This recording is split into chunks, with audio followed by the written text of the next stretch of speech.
carefully. Yeah. Today's topic for the discussion is atomic absorption spectroscopy. Before going for the topic, we have to discuss about the previous topic called flame emission spectroscopy. So flame emission spectroscopy, it is limited technology and it is limited only to two type of elements, that is alkali metals and alkaline earth metals. The reason behind is the thermal excitation which is taking place is sufficient to bring about the excitation in the alkali metals and alkaline earth metals. The same energy source, that is thermal energy, is insufficient to bring about the excitation of the D block elements like copper, zinc, gold, calcium, etc. So this is the main drawback of the emission spectroscopy. So another thing is, in the emission spectroscopy, that is flame emission spectroscopy, the light it is re-emitted is directly proportional to the concentration of the metal atoms present in the solution. So all the elements cannot re-emit the characteristic color.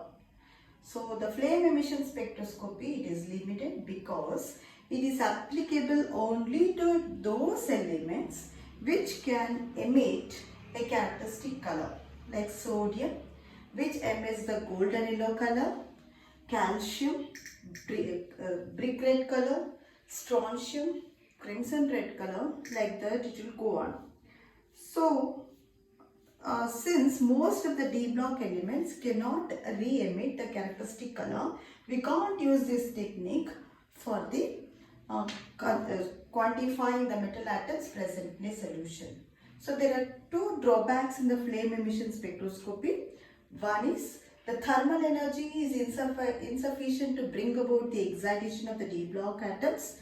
The second thing is, the flame emission spectroscopy is applicable to those elements which can re-emit a characteristic color to the flame. So otherwise it is impossible to detect or diagnose it. That's why we are moving on to the next technique, atomic absorption spectroscopy. It is applicable to almost all the D block elements except few metals like chromium, vanadium, titanium and molybdenum. The reason behind that we are going to discuss in the later classes. So what is this atomic absorption spectroscopy means? It is a method of finding out the concentration of an analyte present in a solution by measuring its absorption intensity. A method of determining the strength or concentration of the metal atoms present in an analyte solution by quantifying the light absorbed by it. That means simply it is an absorbed light measurement. How much of light being absorbed by the solution is directly proportional to the concentration of that particular atom present in a solution, and strictly it follows the Beer-Lambert's law, which we discussed in our earlier classes. So for this, the radiant source or the light source used is hollow cathode lamp. The source that we are going to use here is HCl. What is HCl? It is hollow cathode lamp. It is a main source of irradiation or electromagnetic radiation. We are going to use it. What are the components of this hollow cathode lamp? Means it consists of a cathode and an anode. It is a tube consisting of anode and a cathode. So in this picture, this represents a cathode. This represents a cathode. This cathode can be any metal. It is coated with a metal under investigation, a metal under testing. For example, we have to quantify the concentration of the gold atoms in a solution. Then the cathode should be made of the gold, or any metal, it should be coated with a gold, should be taken as a hollow cathode lamp.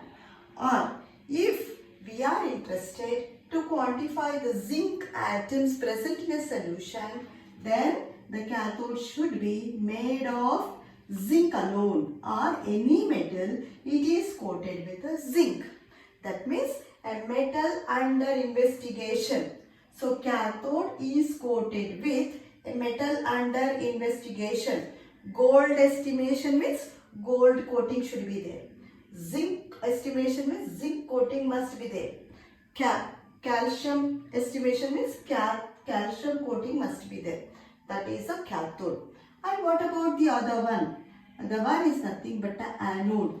This anode is made of a tungsten zirconium. Tungsten or a zirconium, because it can withstand very high temperature.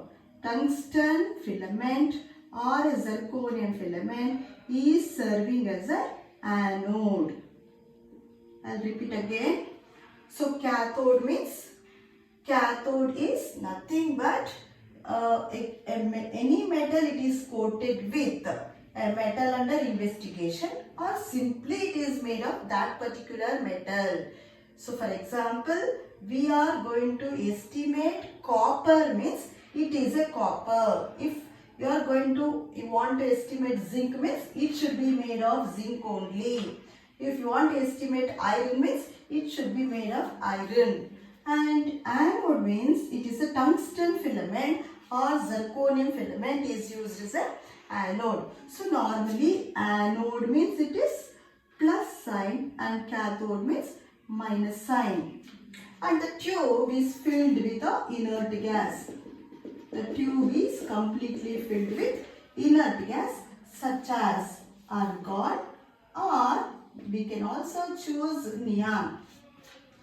This is the opening for the beam of radiations. Later on it will pass out. Now it is in a closed condition. So when an electric arc is stuck between these two, that means when you are connected this to the battery or a energy source, when you apply a very high voltage, when you supply very high voltage, what happens is, so the inert argon decomposes to produce positively charged argon ions and releases the electrons.